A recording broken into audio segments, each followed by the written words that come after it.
Dans un village reculé, niché au cœur d'une sombre forêt, se trouve une pierre légendaire, connue sous le nom de la pierre de richesse.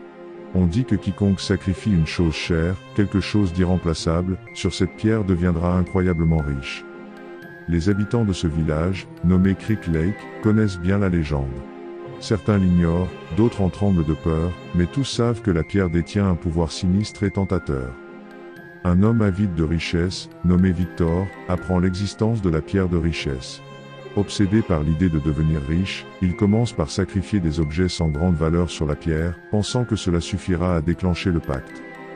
Cependant, Victor se rend vite compte que pour que le pacte soit actif, il doit sacrifier quelque chose qui lui est vraiment cher, quelque chose d'irremplaçable. Son obsession grandit alors qu'il cherche désespérément ce qu'il est prêt à perdre pour obtenir la richesse tant convoitée.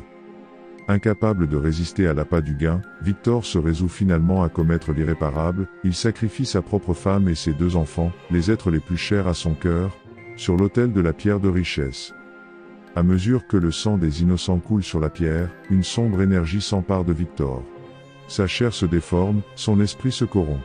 Il devient un monstre avide et insatiable, toujours assoiffé de plus de richesse, toujours prêt à sacrifier quiconque se mettra sur son chemin. Les habitants de Creek Lake tremblent de terreur devant le nouveau monstre qu'est devenu Victor. Ils réalisent trop tard que la pierre de richesse est une malédiction, une force qui dévore les âmes et corrompt les cœurs. Maintenant, la ville de Creek Lake est plongée dans les ténèbres.